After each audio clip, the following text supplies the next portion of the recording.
Registry Matters is an independent production.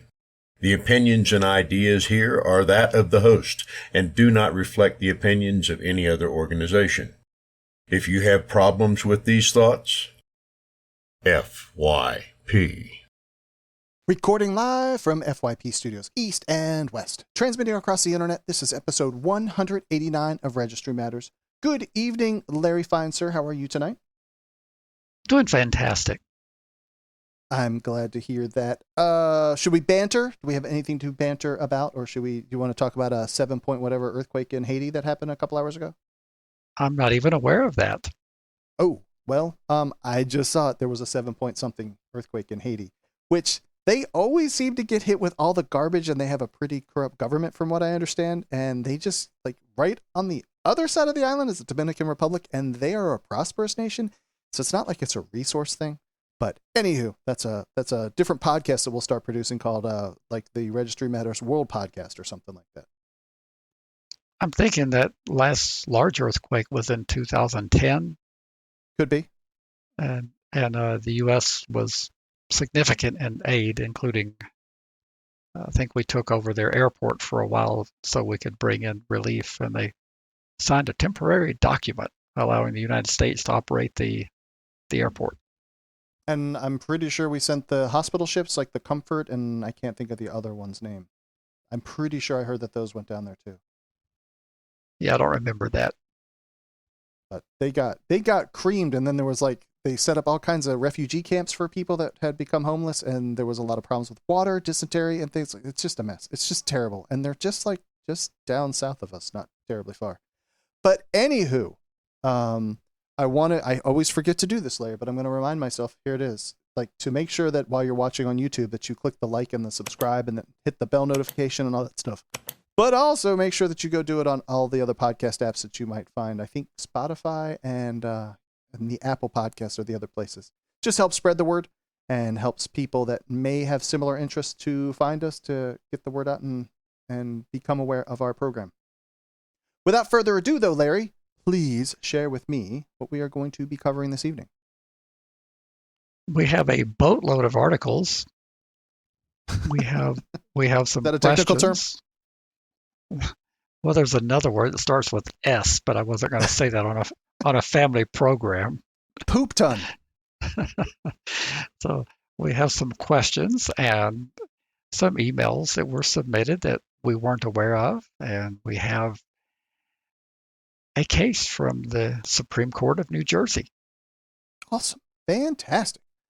I guess then with that, so we will dive right into these things. So first off, we have this one is titled by you, To Be Read. It says, Larry and Andy, my cellmate and I have learned about y'all's podcast through another inmate here in Kansas. Love reading the transcript. He's been able to provide us quite a useful base of knowledge that this rehabilitative system they've got here won't provide at all. Looking forward to reading your work, and happy y'all are doing such a great service to us behind the bars still. Respectfully, thank you very much. Yep, we are trying to do that and get the transcripts going, and that is a program that you are heading up for sure. You want to talk about that for just a minute? Yes, we are growing slowly with the transcripts. We've got a new one this week from Hayden. Cool. And we're actually, Hayden is also the person who wrote this comment. But we're looking forward to, we really need to grow the transcript service significantly because, as we were talking about in pre-show, the number of recipients, as we spread the cost out, the paper and the ink and the postage doesn't change. So each time we add a subscriber, there's an incremental increase for those items. But the cost of actually the transcriptionist, if you're dividing that labor over many more subscribers, it makes that less significant. So we're hoping that people will keep spreading the word so we can drive up that subscription level to make it much more economical for us. And then this will end up becoming like contraband on the yard as people are passing this instead of passing cigarettes. People provide the transcript to people with trading out bananas and I don't know, other fruits and stuff from the chow. I have heard that happens, that people will allow folks to read it for a store item or whatever they call the But for real though, Larry, one of the last places that I was at, it was cheaper to get it was cheaper to get a cigarette than a banana, which I still to this day, something that is like in the system as being the banana versus something that's actually contraband. It was cheaper to get a cigarette than to get a banana as some extra food or nutrition, so to speak. Bizarre. Very bizarre. That really is. That really is. And then moving on to another letter that came in, it says, Registry Matters Podcast. I have been incarcerated now going on 20 years in this messed up state for a crime I did not do. I'm getting out soon, and with any luck, I'm leaving this state. Does Texas have a screwed up registration law as New Mexico's? And as far as housing, how long it is for, I'm waiting for my habeas to see if I get out without parole or not. Could you tell me how the registration law changes from New Mexico to Texas? I would appreciate it. Boy, that's a lot of loaded stuff right there, Larry. Yeah, that comes from a person in prison in this state. And I hate to tell you, you're going from bad to worse. No kidding. Worser. Texas, everything about Texas is worse than New Mexico when it comes to how they treat PFRs. Now, I'm not trying to minimize how they treat people in this state, which the supervising authorities are very harsh. And some of the county sheriffs are very harsh. They invent things that are not in the state statute. And in fact, our state statute says they can't do that, but they do it anyway. They invent requirements that are not in the law. But New Mexico has absolutely no restrictions. You can live anywhere in the state.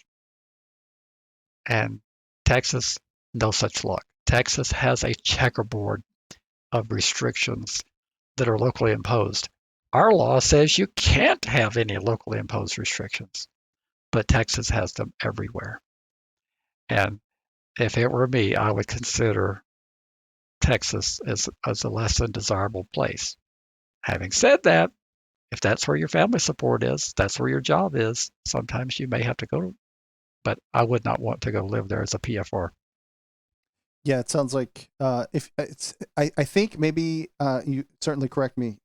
If he makes it through supervision, then New Mexico would not be bad.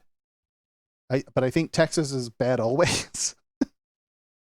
That is true. If he makes it through supervision here, and I got to break bad news for him, they're not likely to let you transfer. So if you have any supervision, you're going to be stuck in New Mexico until you finish that. But if he makes it through supervision and gets over to Texas, their registration laws and their restrictions are far crappier than ours. We don't have any occupational debarments. Now, when people hear me say this, they say, well, I can't get a job. That's different than it being prohibited by statute. The fact that a company chooses not to hire you is a whole different scenario than you being having a preclusion and a prohibition from holding certain jobs. All over the country, they have occupational restrictions saying a PFR can't do this, from simple things like driving an ice cream truck to working in an amusement park. Somehow or another, in amusement parks, in case you haven't noticed it, people are snatched all the time off the midway. Yes, it happens. It's like the proverbial. It's like the hovercraft.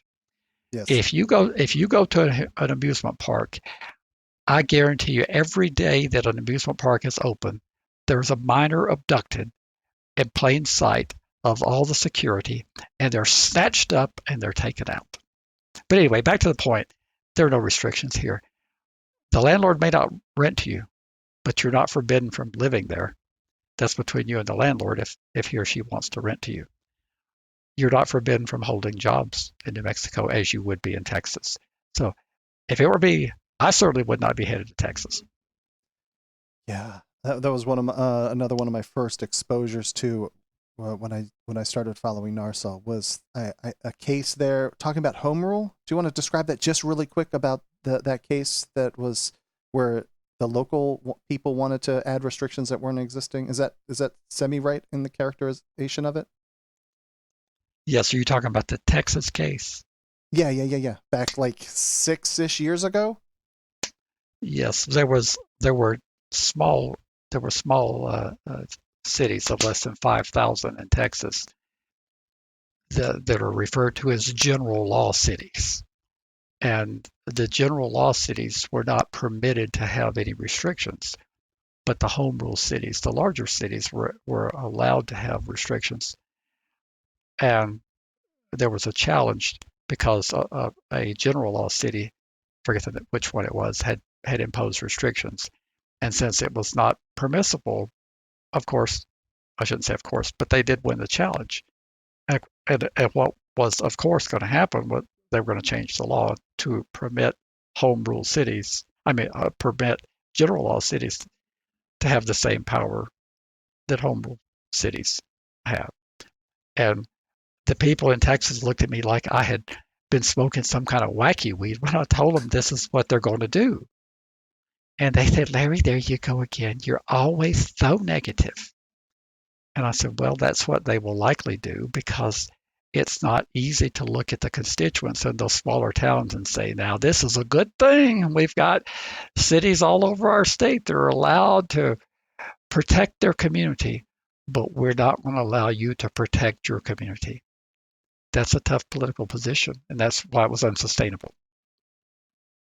I gotcha. Okay, well then, so that's the end of that, and we'll move on to this next one. It says, Dear Narsal, and let me make another point very clear. We are not Narsal. We are not. We both have relationships with Narsal, but we are not Narsal. This is an independent production. We share some information, we share context and stuff like that, but otherwise we are not Narsal. Anywho, so it says, Dear Narsal, a couple of questions. Do you have a book of cases pertaining to PFRs that may help us better, like a Georgetown Law Journal? Have you thought of fighting the registries and SO as a class or a type of race, since we have been singled out like those who suffered racist discrimination back in the 1960s?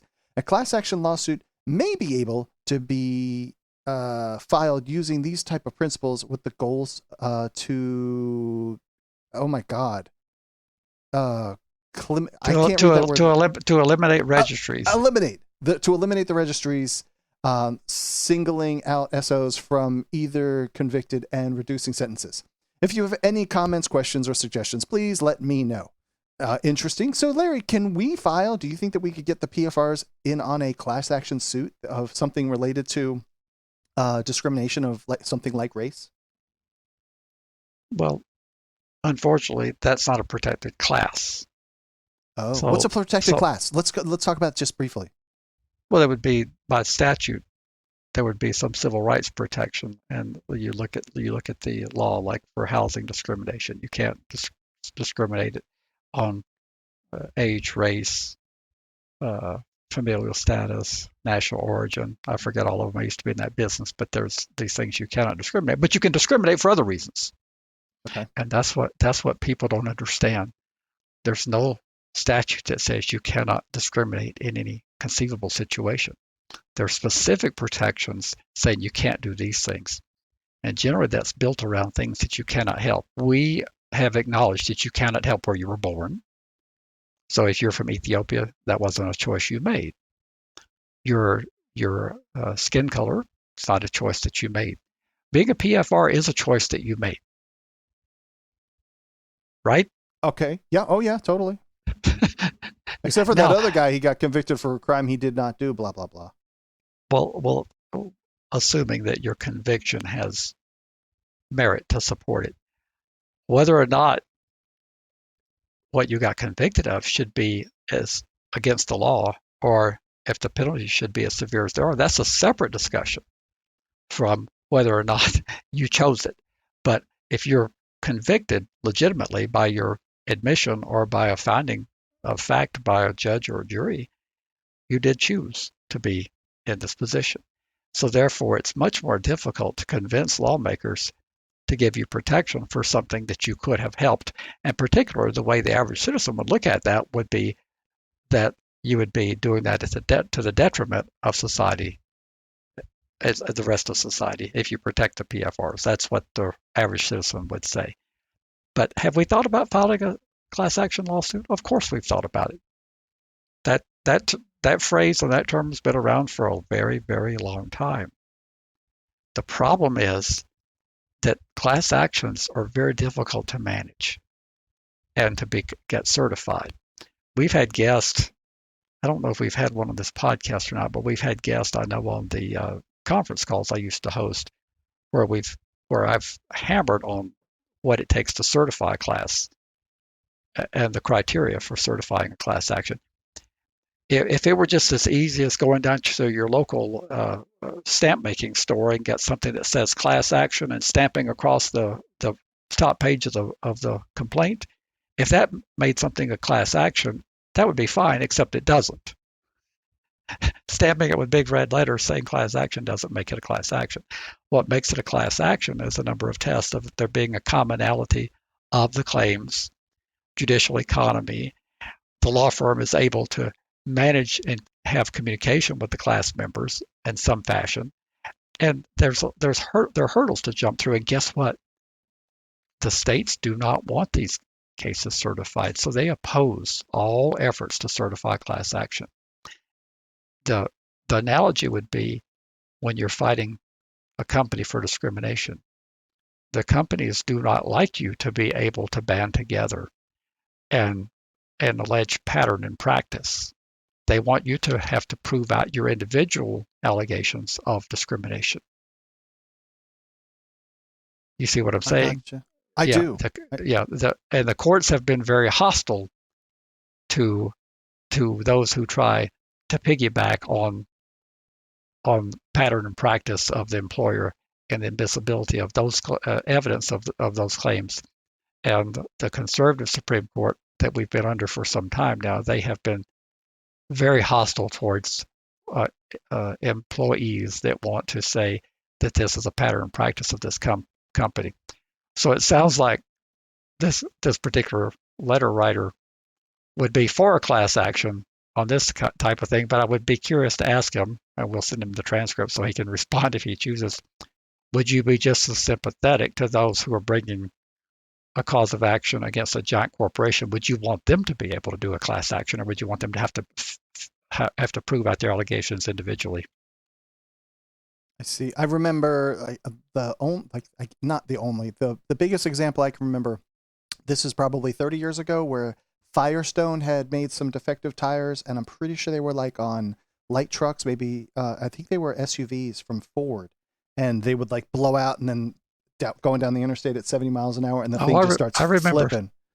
That was a class action, if I'm not mistaken, because you said a word in there that made me reminded me of it was the similarity. I think the way you worded it was different, but something of it was the commonality of the claim. Like, these people are all saying the same thing, that the tire just kind of blows up while they're driving down the road, and they need to do something. And then you said judicial economy. Like, every one of the PFRs, we probably all have very unique cases, so there wouldn't be any commonality between us. There would be some commonality depending on what the challenge is based upon and predicated upon. But each individual may have completely different facts that would render. Just because you don't like the registry doesn't mean that you all have the same complaints. It may not affect some people in their employment. It may affect others dramatically. Right? Totally. And I'd be willing to bet that the majority of what people are going to bitch about is access to jobs, access to housing. If we could achieve those two hurdles, then we would have a very radically different landscape that we're trying to fight through. But we have people living under bridges and whatnot, and and travel. Someone saying in a chat, sure, interstate travel is something that all of us are worried about. And I'm poking fun at the person in chat, because someone that's living under a bridge in a cardboard box is they want to travel someplace where they can get a house. Yeah, they want to travel, like maybe to a home. Yeah, exactly. All right. Well, then I guess that we can park that one there. I don't think there's anything else there. So it has been thought about, but there's not much more to go on from that, because of I can't see that it really applies to us from the individuality of it. And like you said, the states, like, they would not be in favor of doing this. Absolutely not. They will fight class certification tooth and nail, and they usually win. But we we do have maybe from a podcast subscriber, transcript subscriber named Sean, we received a postal letter. And did you want to read any of this on the air? I don't think I want to read any of it on the air, but definitely wanted to acknowledge it. And I think I don't know that there was anything in there in the information provided that we weren't aware of, but I will bring up the core links thing that we've received. These all have come to me that I didn't really know what was going on. I get some message that says John Doe is trying to message you over core links. And I think I asked you sometime about it, and you're like, yeah, that's just the email system that the federal prison system uses. And I think that I've made an account, but I don't know. But I have not. I looked through my history. I haven't received any messages from this individual requesting that we receive email from him. So I really don't know. But otherwise, that was the only novel piece of that letter to go over. I think we've heard of the individual being messaged. I think there was a case listed. I think that everything in there was pretty much known to us already.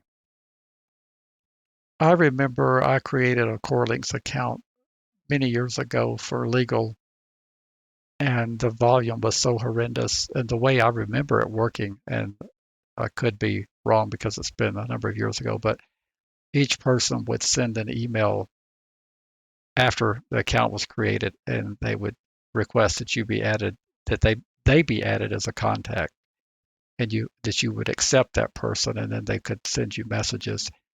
And I accepted all the requests of people, and first thing you know, I just had a volume of emails I could not possibly respond to. I don't have a Core Links account, and I apologize. I'm not going to be able to have a Core Links account. I cannot possibly, if I work 24 hours a day, respond to the volume of emails that people ask legal questions and whatnot. So if we can't take your question on the podcast, if it doesn't help others, I'm not going to be able to respond to you individually via Core Links. Yep, I hear you. Are you a first-time listener of Registry Matters? Well, then make us a part of your daily routine and subscribe today. Just search for Registry Matters through your favorite podcast app. Hit the subscribe button and you're off to the races. You can now enjoy hours of sarcasm and snark from Andy and Larry on a weekly basis. Oh, and there's some excellent information thrown in there too. Subscribing also encourages others of you people to get on the bandwagon and become regular Registry Matters listeners. So what are you waiting for? Subscribe to Registry Matters right now. Help us keep fighting and continue to say FYP.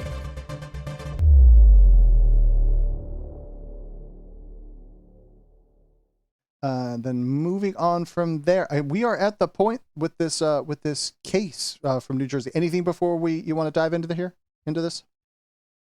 No, we can do the case. Tell me about what we're doing. All right. Well, you people put this case in here named in the matter of Registrant J.D-F, which I don't know what that means, but decided by the New Jersey Supreme Court a few days ago. Larry, I've read it, and I don't see the reason why you're so giddy. What is this case about? Didn't we talk about this? I seem to remember we talked about this on a previous episode. I vaguely recall that we did talk about it, but I don't know which episode it was. But we talked about this issue. It's an appeal. The court was asked to decide whether New Jersey statute annotated 2C 7-2 subsection G, which is a Megan's Law provision that bars certain PFRs from applying to terminate their registration as PFRs, applies to a registrant who committed Megan's Law offenses before the date on which subsection G became effective, but was convicted and sentenced after the effective date. That's what this case is about. All right. Well, I did go look it up. We covered this way back in June of 2019. It was episode 84. And I see that in the subsection F permits registrants except as provided in subsection G to make an application to terminate their registration upon proof that they have that they have remained offense-free for at least 15 years and no longer pose a threat to the safety of others. NGSA 2C 7-2F. As you've stated many times, the legislatures just cannot help themselves when it comes to amending registration laws. They added subsection G, which became effective January 8th of 2002. Subsection G prohibits offenders from applying to terminate their registration if they have been convicted of certain enumerated sexual offenses or of more than one sexual offense. What has the actual issue before the court in this appeal? Well, that's a good question.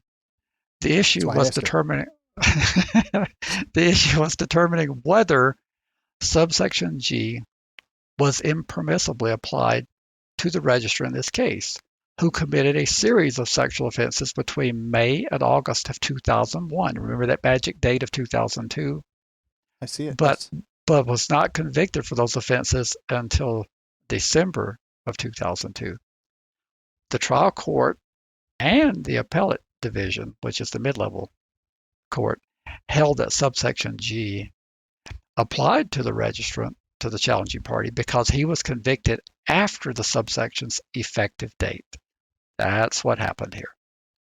So before we get too deep into the legal arguments, what did this person do that placed him on the registry to begin with? Well, he was 20 years old when he was working as a manager of a McDonald's in Hillsborough, New Jersey. He participated in interview and hiring two teenage boys, AS, age 15, and MVS, age 16. They use initials when they're minors.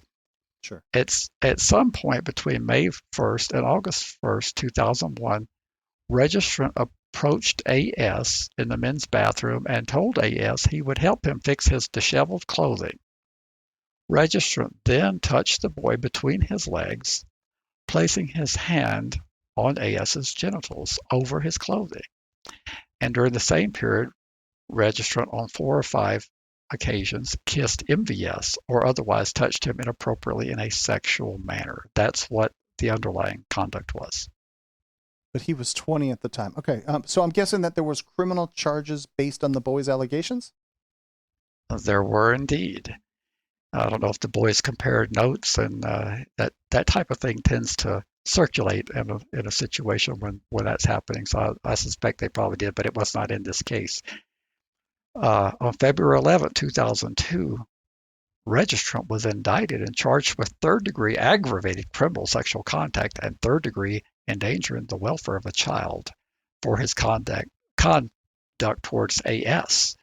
For the acts against MVS, he was charged with 2 counts of fourth-degree criminal sexual contact. Wouldn't that apply to the Romeo and Juliet, kind of like the 4-year age difference piece? That's why the difference of the 2 kinds of charges? Well, it would have had it been consensual. Okay. Oh, okay. All right. I got you. So what I found really interesting is that registrant was tried by a jury and convicted of all but one charge. The jury found registrant not guilty on count 3. He was sentenced on May 21st, 2003 to concurrent 3-year terms of probation on counts 1 and 4. He was required to serve 60 days in county jail as a special condition of probation. The final component of a sentence, he was ordered to adhere to Megan's Law registration requirements and community supervision for life, or CSL.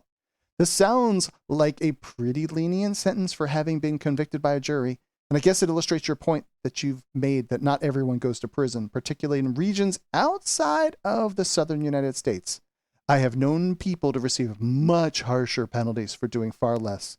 This is not fair, Larry.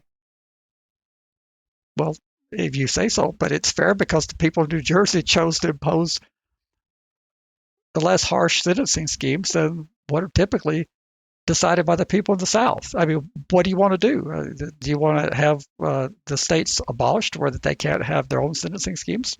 It's fair to the extent that's what the people in New Jersey decided versus what the people in Alabama decided. Completely different. All right. Well, then on February 4th of 2019, registrant filed a motion to terminate his Megan Law registration and his CSL requirements. He submitted an affidavit alongside his motion certifying that he had not been convicted of any offense since the events of 2001, which the state later confirmed. Registrant also certified he had maintained gainful employment throughout his CSL community supervision for life and that he had never failed a random drug or alcohol test. Additionally, he submitted a psychosexual and actuarial assessment completed by Dr. James Reynolds, PhD, stating that with a reasonable degree of psychological certainty that Registrant is not likely to commit another sexual offense. He does not present a risk of harm to others in the community, and his risk of harm will not increase if the court determines that it is appropriate to relieve him of his registration obligation and remove him from CSL. Well, Larry, it sounds like he did everything you recommend. Why did he not get off?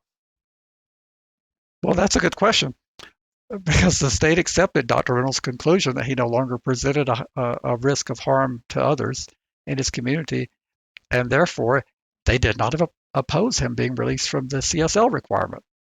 However, the state objected to releasing him from Megan's Law registration. In the state's view, subsection G made him ineligible for release because he was convicted of more than one enumerated sexual offense.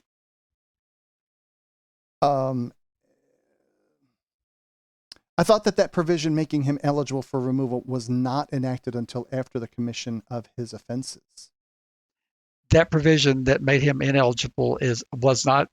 That is correct. It was not. You are absolutely correct, and that was a relevant point for the court. The registrant contended that both at the trial court and the appellate court erred in their retroactivity analysis by using the dates of his conviction and sentencing rather than the date of the actual conduct. According to registrant, without an expression of contrary legislative intent, new civil laws, and my screen just went blank, may be given only prospective effect as the date of triggering conduct. In registrant's view, his date of conviction does not create the legal consequences under Megan's Law. Rather, imposition of subsection G is a legal consequence of the commission of a specific offense that merely memorialized in a conviction. He further argued that procedural due process and fundamental fairness prohibit applying subsection G to registrants whose offense conduct predates the effective date of that law. And he said that therefore he would have liked prior notice and fair warning of the consequences of his conduct. That was his argument. Now let me see if I can make some sense out of this and make it a little less convoluted. Until January 8th of 2002, subsection F read as follows.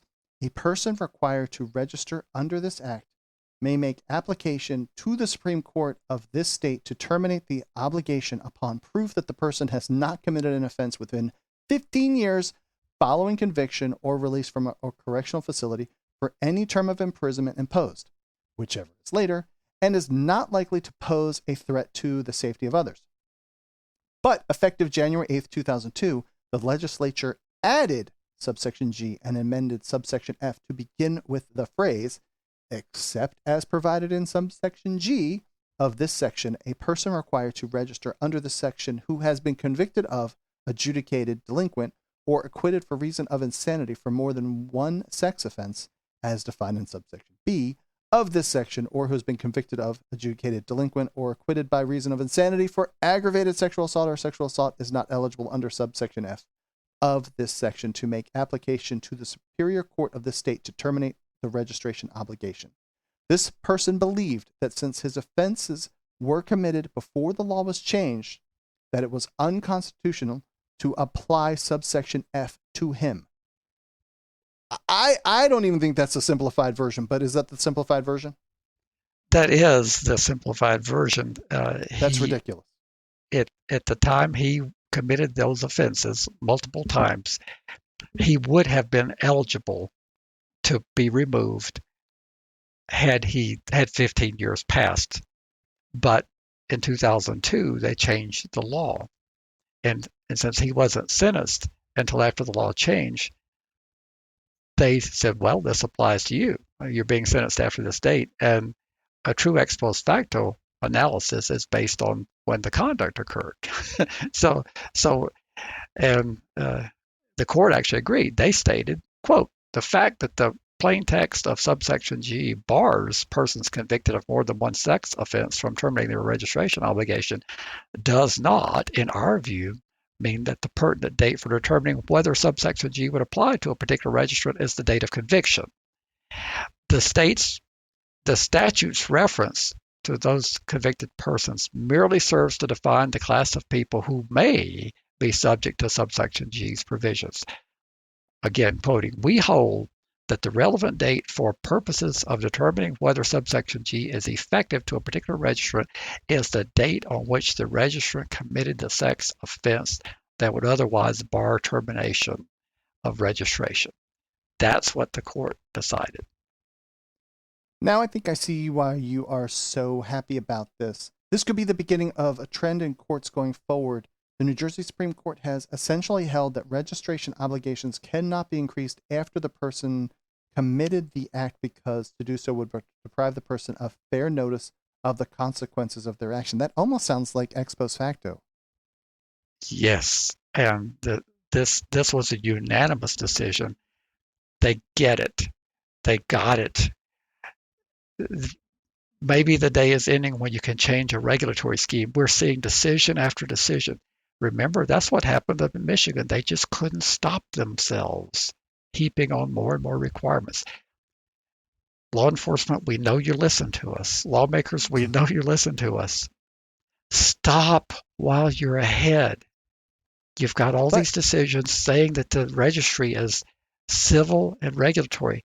If you would just stop, but you can't do it. I mean, that's where I was going to ask you about. If this is, quote unquote, a civil regulatory scheme, then they can pile on restrictions afterwards, which I'm going to answer my own question, which probably isn't appropriate. But that's where Martina Mendoza, whatever that whole thing is, that's where we would kick in and we would find things that are disabilities and restraints, and the registry applies disabilities and restraints to people. Therefore, it's punishment, right? I would take a slight issue with you saying they can pile on restrictions. That is the whole problem. With a regulatory scheme, you can alter a regulatory scheme, but you can't do it in a way to inflict more punishment. I think I've used the restaurant example before. If we learn through the advance in science that we were wrong about holding temperatures and that they need to be warmer, and your old steam table won't maintain that holding temperature, we're not trying to punish you by telling you you can't use that steam table anymore because it doesn't achieve the desired temperature. We're telling you you have to replace that steam table because people might get sick and they might die if you don't. So therefore, we could change that regulation and we could apply it retroactively. You have to retrofit your kitchen. You'd have to retrofit. So I was going to say, and then if you don't, you can be held to some level of punishment. I guess at some point in time, the health inspector would shut down your restaurant because you're not serving safe food. And conceivably, if you continue to defy the health authorities, they would lock you up. But the registry, I'm trying to make like the real world comparison that all we have done with registry laws is made existing very challenging. It's not that they have changed the laws making it where your food is unsafe, so to speak, but that now you can't live here, and we don't really care where you live, but you can't live in this neighborhood because it's 1,000 feet, within 1,000 feet of a school, and pile on more things. And I know I use the term piling on punishment, but that's what they have done, which they have been allowed to do until things have gotten so shitty that we are where we are. Well, that's my whole point. You can't continue down this path. If you want your precious regulatory scheme to stay in place, you've got to stop punishing people with registration. The mere act of registering someone is not unconstitutional. Let me repeat that so you can send the email to me. I'm saying this. The mere act of registering someone is not unconstitutional. We register young men for the draft. We register school children. We register drivers. We register voters. I mean, we can go on and on.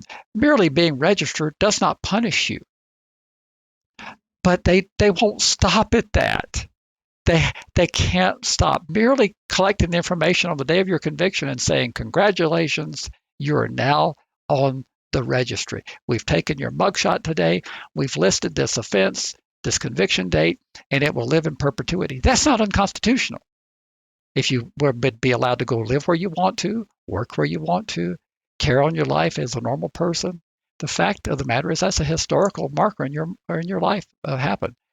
The problem is they continue to want to punish people, and you can't do that with a civil regulatory scheme. Otherwise, it is punishment, and that would be ex post facto. That is correct, unless that punishment was available at the time you committed the act. The New Jersey Supreme Court said that this removal process at the time he committed his offenses would have been available to him had he gone 15 years offense-free, which he did. They said, therefore, the notice that you received at the time you were convicted was that 15 years from now, you'll be eligible to be removed. It's not a guarantee, but you would be eligible. For the state to change that rule after your conviction and say, gee, we were just kidding. You're not going to be able to get off after 15 years. That's wrong. And they were stopped. Chuck in chat says, so how can this decision in New Jersey help all of us? And let's say in a particular state, I won't say it, but so in any state, how can we use this to help us in whatever the other 73 states that we have? How can we help there? Well, we would cite this as a compelling, it's not binding, but we would cite this as well-reasoned, compelling a case out of the jurisdiction. And we would add it, if I were writing the brief, I would add all the decisions that I could come up with that have talked about how you can't change the rules in a way that impairs what the person's expectations were at the time they committed the crime. That's what fair notice is all about. So what you would do is you would file a challenge in whatever state he's in, and you would add this to the precedential cases that are not binding, but you would say this is persuasive authority. Here's what the New Jersey Supreme Court said. And for clarity, so this is the highest court that exists in that state. And I know I joke about the number of states. There in these 50 states and the handful of territories. But that is the highest court for New Jersey. So it has no bearing directly on any of the other 49 states. But you could have so how does this then, so you use it as persuasive authority, I think you said, and then you file some sort of similar case where they have enhanced the restrictions, the registration on you after the fact, and you say, hey, these people in New Jersey, they found that this is problematic, then you also should find it problematic, and then you end up with controversy. This is where I really want to go, is you end up with a state going, nah, we don't care. That's how it ends up at the Supreme Court. Possibly, but not necessarily. But yes, possibly. You're more likely to get something with the Supreme Court when you have splits among the circuits. But you can have things go to the Supreme Court if state Supreme Courts are coming up with a fundamentally different decision on key U.S. constitutional questions. So you could get there that way. The highest court in the state, you can file a cert petition with your Supreme Court asking for review. I don't see that happening in this case, but that's okay. One of the if there's a constitutional claim federally, and you've exhausted the state Supreme Court, the highest tribunal, whatever they may call it in a particular state, you can file a cert petition. This guy has no need to. He won. The state's not likely to because it's a unanimous decision, and I just don't see that. I mean, this is a blatantly obvious thing. You can't do this. The guy had expectations at 15 years of good behavior. He'd be eligible to petition, and then they changed the rules. Can't do that, folks. Okay, I gotcha. Do you think that they will appeal? I don't think so. And why? Why wouldn't it? Like you always say, yes, they're going to. It's like always a default answer. Well, in this particular case, it's unanimous. That's one reason, and I don't see that there's the way they got there and their decision making. It really wasn't dictated by the U.S. Constitution per se. I mean, they tapped danced around it, but the way they got there, I don't think that there's going to be a cert petition. But I mean, that's how they're wired. They could do it. Okay. Well, there we go with that. So that's from New Jersey. Very good. And all right, when we have some articles to cover. Some people very much like articles, and we're going to fill out some time. We have about, Larry, we got about 10-ish or 15 minutes to cover these articles. So you have about 90 seconds to tell me what you think about each one of these. How about that? 90 seconds. Yep. All right. So first one comes from NBC News. One state is trying to make pregnancy in prison slightly more bearable. A Healthy Start Act allows pregnant mothers to serve their sentences in community alternatives such as halfway houses or addiction rehabilitation centers. No, we can't have this, Larry. We need to shackle them to the beds while they're giving birth. I think that sounds like a better plan. That's out of Minnesota, and I didn't really have a lot to say about it other than I'm pleased to, I don't understand being a parent because I'm not one. Trying to imagine what it would be like if you gave birth and 30 seconds later they ripped the child from you and you never saw it again. That would have to be devastating. Can you describe to me, I mean, I guess if you have already like post-parented your kid, like they have already been out of the womb for some period of time and you get hauled off to prison, you are effectively removing the person from being a parent at that point. Why would this be different? Well, yeah, again, I'm not an expert on any of this stuff since I'm not a parent, but I have been told that that period of time after birth, the bonding that takes place, there are people who do breastfeeding because of health reasons rather than feeding them that contaminated formula that that we produce. Okay. All right. We're going to get hate mail for that one. Well, it is contaminated formula. I remember that happening a decade ago. No, it was probably more than that, 15 years ago. But I think that this is a significant part of the birth process and the bonding process, and they pretty much take the child away almost immediately. And you are correct. When people go to prison, if you have a 7-year-old, you're separated from the 7-year-old, but you've bonded and you've had some time with the 7-year-old, and you have some rudimentary visitation, be it by video or by telephone or by sitting behind the plexiglass or by going on visitation day and actually have contact visits. I think there are prisons who still allow contact visits, believe it or not. But for the newborn, I think it's critical that there be some connection with the mother. It's kind of like the giraffe is born and they have to imprint on their mother. If you take the giraffe away, they imprint on the wrong thing. I mean, I'm not comparing humans to giraffes, but I think it's important that we allow some time with the children, and I don't understand why prisons can't be just a tad bit more accommodating. I know they're running a prison, not a daycare center. I get that, but okay, I agree. I was just kind of being snarky and a jerk on that one, but yeah, and that was from Minnesota. So hey, go Minnesota for being like accommodating and kind to people giving birth. But now you know, Larry, they're going to get themselves pregnant knowing that they're going to go to prison, so they'll get some kind of compassionate treatment. That's what's going to happen. Of course it will. The next one comes from the crime report. Why blanket registration of youths as sex offenders is bad public policy. Oh boy. Tell me what you want to go over with this one.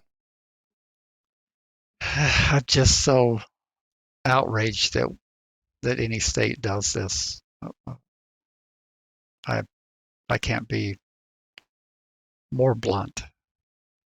Our good friends in Texas are one of a few states that says Texas is one of 15 which continue to register youth publicly on registration websites.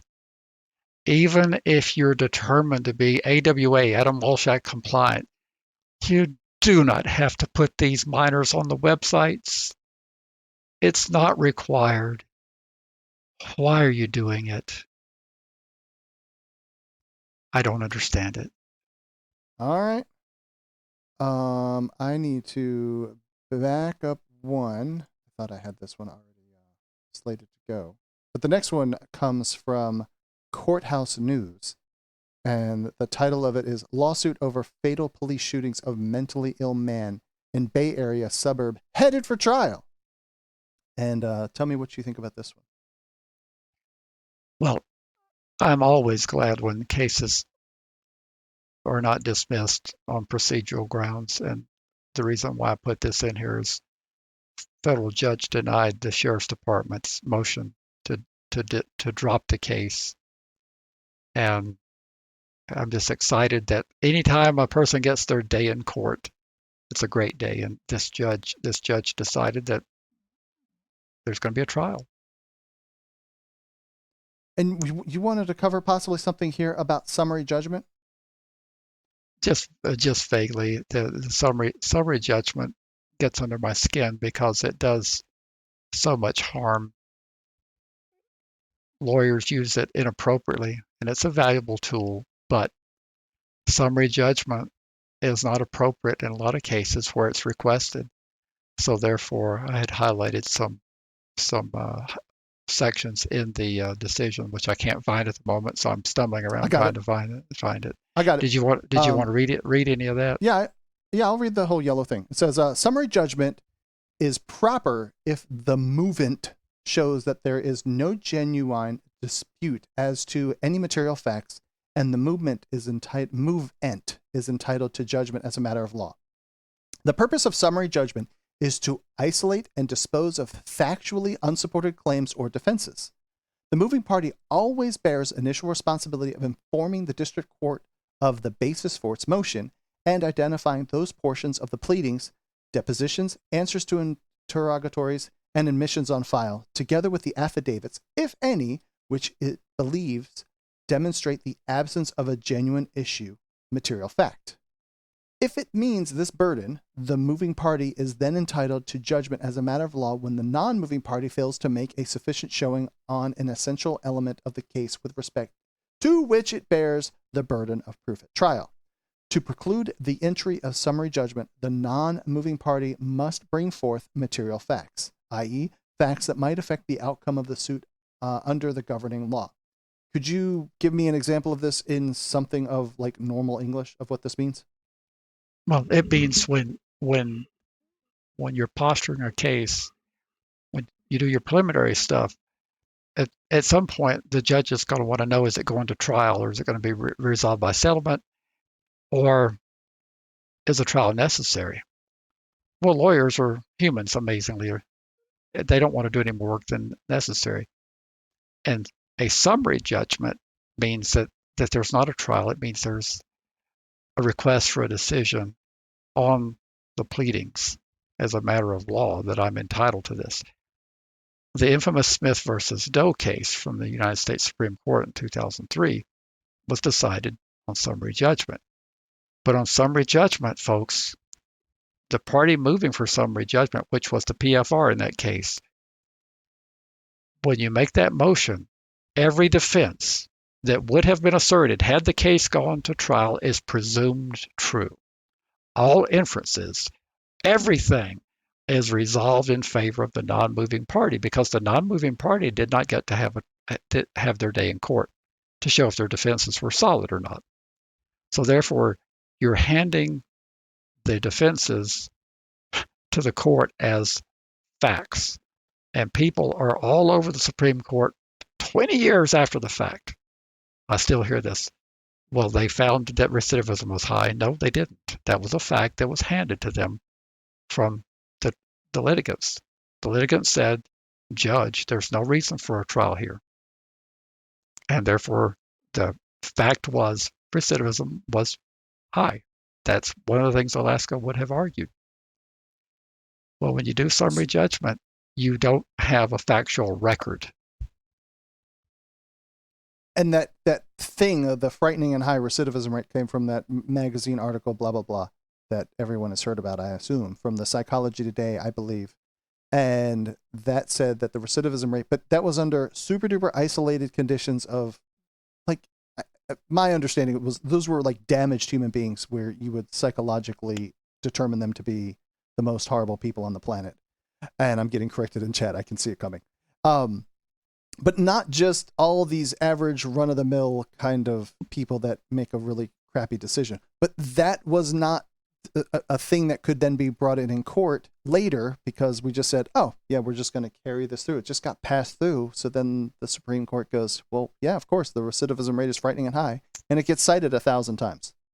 That is correct. Now, when I say there's no evidentiary record, there's a limited evidentiary record when there's summary judgment. Summary judgment is a valuable tool to use in the right circumstances. But despite what the Supreme Court said about summary judgment, that was not what decided the case. What decided the case was there were no disabilities or restraints. If you read the decision and read it carefully, that's when they did the Kennedy-Mendoza-Martinez 7 factors of the factors they consider relevant. I don't think they considered all 7 of them, but they did not find any disabilities or restraints. You could live where you wanted to, you could work where you wanted to, all this kind of thing. Everything has changed since then. But they could not say, gee, we have a feeling that someday there might be a constitutional problem with registration. They have no way of knowing that. They were tasked with determining if the registry as it existed at the time they were reviewing it was unconstitutional. And I know I'm really going to get hate mail on this, but it wasn't at that time. I understand completely. Let's move over to the next article that says Wisconsin judge to plead guilty on federal child porn charges. Pending court approval, the judge's plea agreement would resolve cases in state and federal court accusing him of uploading CP more than 24 times using an online messaging app. Why? I feel bad. The only thing I put this in here for was we were going to get into a deeper dive on the plea agreement. We don't have time for it, but this is an example of when you do a plea agreement, you can globally resolve the cases. The feds are resolving this case. The state is bowing out. There won't be any state charges. And I guarantee you, I don't guarantee it, but I suspect that at some point down the road, there'll be, well, he got away with the other stuff that he should have been. No, this was to settle everything. So there's a global plea agreement that's going to take care of anything that he would have been charged with in the state as well as the feds. But there's not enough time. Maybe we'll come back to it. But poor judge, he's going to find, I'm sure he had a lot of ambivalence about PFRs when he finds himself behind the federal prison walls. And we'll make sure he gets on our podcast and on our newsletter list. He's going to find that it's not quite what he thought.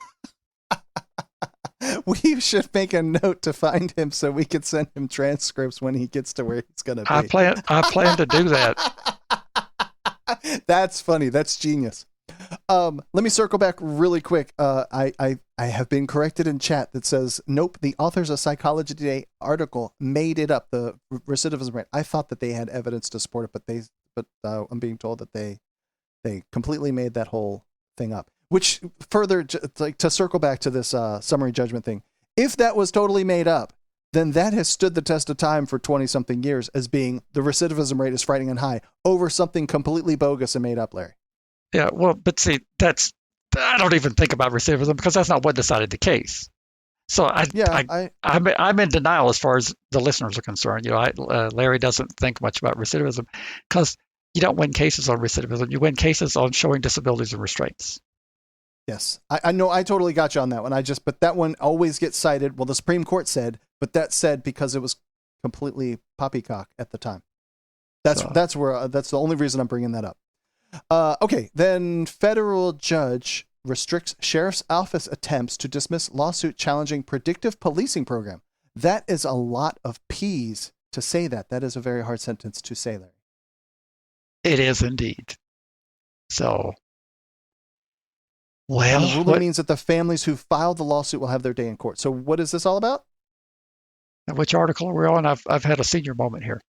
This is the judge rejects dismissal of predictive policing program. Where you have written. Oh, that was the Tampa area in Tampa. The Pasco County Sheriff motion to dismiss the lawsuit, and the quote I put in there: "Today's decision is an important step toward the ultimate dismantling of the program of predictive policing."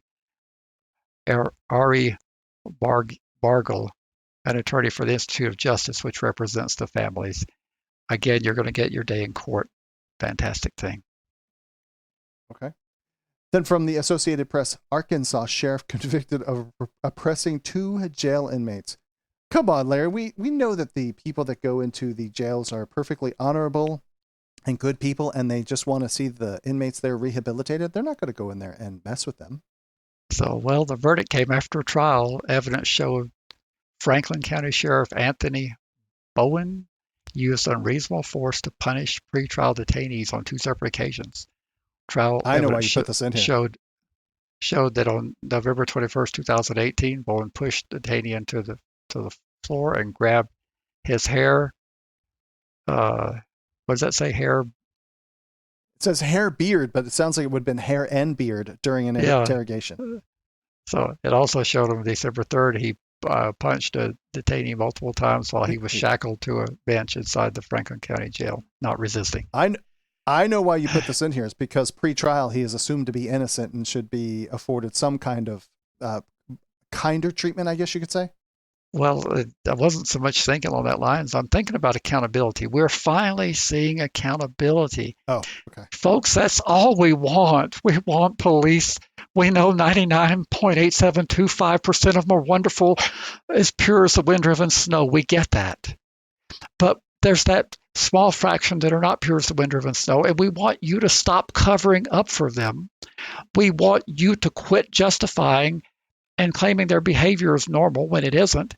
And we want them held accountable just like every other person who breaks the law. That's what we're wanting, and we're getting more and more of that. That's why I put it in here. Okay. Moving over to Business Insider. Watch American Airlines staff use duct tape to restrain a 13-year-old boy accused of trying to kick out a window. Now that we've moved over to the Registry Matters travel program, why in the world did you put this in here? I put it in here because you've heard me gripe about using hard restraint on young people. So this is an example. I know police officers, you have a hard time learning new things. But here's an example. Here's an example of a 13-year-old who was potentially jeopardizing an aircraft. If one of those windows were to let go, and I doubt a 13-year-old is going to be able to kick it out, but if it did puncture and break the seal, you would have a very bad situation. Yes. And they did what was very reasonable and prudent. They grabbed some duct tape and they restrained the boy until the plane could make it safely to a destination so the boy could be handed off to authorities. You don't need to put leg irons and shackles and handcuffs on 10, 12, 13-year-old children. Just watch this American Airlines thing, and you can use soft restraints. You can use sheets. You can use all sorts of scarves, anything to tie a young person's hands so that they can't be violent. You don't have to do the handcuff thing. Try it. You'll find it works. I gotcha. Over at Reason magazine, a federal cop devised a bogus sex trafficking ring and jailed this teen for 2 years. The cop can't be sued. I love Reason magazine. I should read it more regularly. The most powerful officers are held to the lowest standard of accountability. This seems horrid. Well, it's that immunity stuff that we talk about. You know, those liberal pointy heads are trying to do something about immunity, but they're getting a lot of pushback. Anything else on this one besides that? I mean, 'cause I'm bothered by it was a bogus sex trafficking ring and jailed somebody for 2 years over something that didn't exist. Well, 2 years is not really that long. And he's a teen. He's got the whole rest of his life, right? That's right. I mean, just take it like a good sport and move on and put it behind you and don't even complain about it. I mean, don't hold a grudge. Yeah, don't. I mean, okay. So if you say so, move forward from then. here. All right. Well, then Texas. So the NBC News again. Texas is the first state to make buying sex a felony. Will this help stop trafficking victims? Maybe. That would be my guess. What do you want to do with this one? Well, just wanted to make point of, I know you just get yourself all in a palpitating condition about bipartisanship. This passed unanimously, so that was good and bipartisan, but is this a good public policy to make a felony out of buying sex? Yeah, I don't think so. And the Patriot Act was pretty much unanimously signed, so that would be about as bipartisan as I can ever think of anything being, and I don't think that's a very good bill. Actually, there was some pushback on those type of things, but they were vilified and they were accused of being not patriotic, and that finally they were able to pass it. You can't filibuster indefinitely when there's a lot of public pressure, and that's what happened with a lot of those 9/11 era reforms. A lot of them we regret now. We regret a lot of that stuff that we did. We found out that maybe we jumped the gun, but that's another program. 3 more, and then we do these quick. So then from the Washington Post, an Arizona state senator has resigned days after police say he apologized for molesting a teen boy. Lovely. We don't condone what the allegations were here, but as a general rule, you don't want to make a telephone call and admit to having. Oops. That sounds bad. When a person calls you and says, "Why did you do this to me?" you should have a tad bit of suspicion that there might be something underlying that phone call. I see. So don't admit to anything, and prison phone calls are generally monitored. So, well, he wasn't in prison, but he got arrested shortly after that phone call from one of the victims asking, "Why did you victimize me?" And he admitted enough that they had grounds to arrest him, and they did. Oh, I see. I gotcha. Then over at Reason again, former staffers condemned cruel treatment of inmates at Texan prison for sex offenders. Well, this, I think, is, if I understood the article, this was about their civil commitment. This is when they're in the therapeutic environment after having done their time, and then they put them in civil commitment where they can get help. And it says the therapeutic techniques are hodgepodge. The inmates have to admit all this. This is just heinous. The inmates have to admit all of their offenses and share it with the group. And one of the founders of Texans Against Civil Commitment, a former Littlefield therapist who writes under the name of Murphy and claims to have been fired for not seeing eye to eye with management. And they have to keep a masturbation log so the therapist knows how often they've masturbated and if what they're masturbating about. And she also knows whether it's healthy or whether it's deviant. The men must also record whether or not they climax, and these logs are read in group therapy. Oh my God, that's kind of disgusting. Please, Teresa, tell me something useful in chat while you're hearing us talk about this one for just another minute. They also use plethysmographs, which I think are terrible devices. So they like measuring changes in the circumference and volume of men's junk, Larry, men's junk, as the men watch and listen to different stimuli. I wonder a lot of times when we hear stories like this, Larry, how much the treatment providers are actually getting aroused out of what the treatment is. I find this to be really abhorrent, to be honest with you.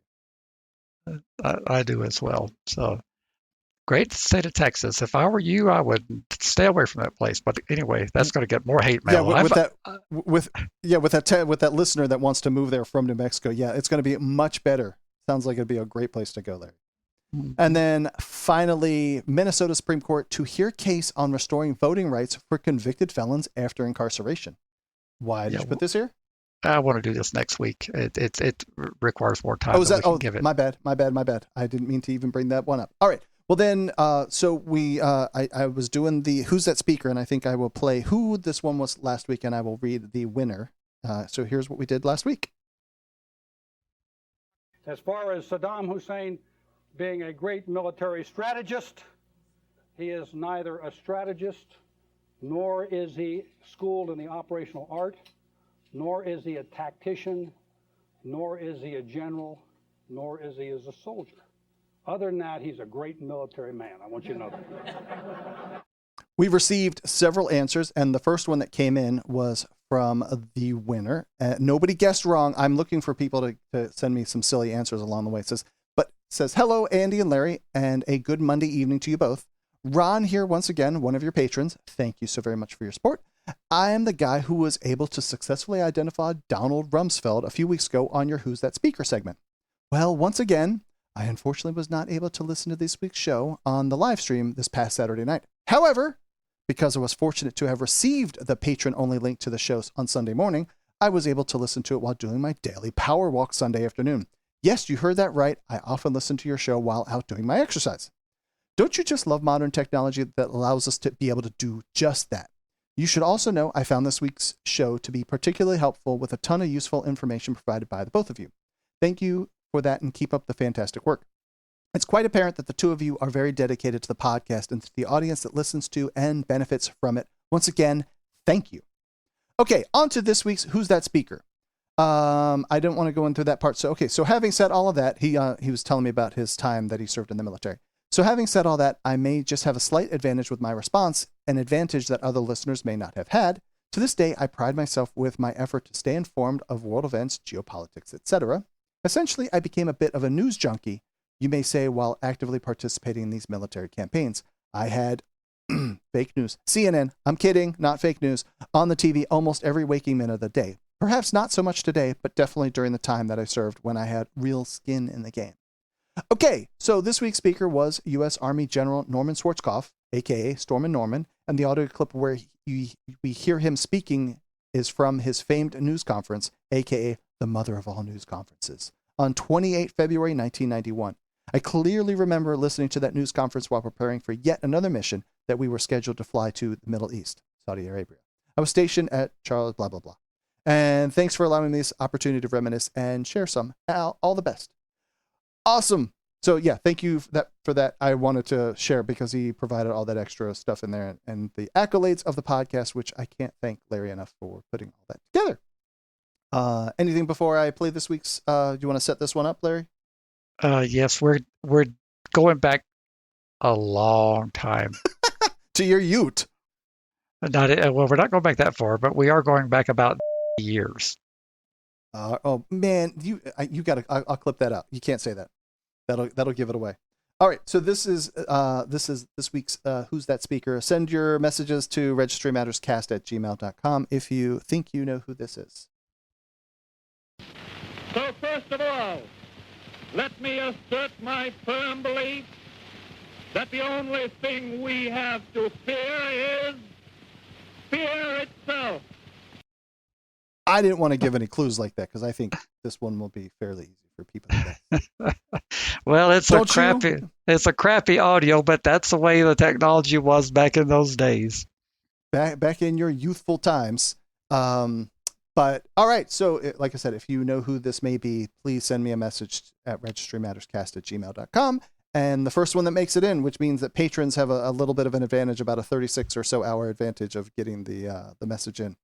We are super running short on time, Larry, so we don't have any new patrons, but I do want to point out that we are only 5 people away from reaching our goal where I will play a saxophone piece for Larry. Larry has picked one, and then I'm going to let the patrons also pick one. So get in there. There's a survey out there. I will probably bump that so people can vote again. And like I said, we're getting super close to reaching our goal of 100, and it's to the moon after that, Larry. But we did get a new snail mail subscriber, Hayden. What were you going to say, Larry? That's exactly right. We are going to, once we reach 100, it's going to be 200 within weeks. Yeah, that could be true. Totally could be true. So then find all the show notes and all that stuff over at registrymatters.co. Leave voicemail 747-227-4477. registrymatterscast@gmail.com if you feel like you want to send me an email message. And of course, to get us to the 100, where I will play some sort of saxophone solo for you people, is patreon.com/registrymatters. Larry, as always, I can't thank you enough. I think you are the master blaster. You are storming, Larry, but that doesn't really work that well. And I can't thank you enough, and I hope you have a great weekend.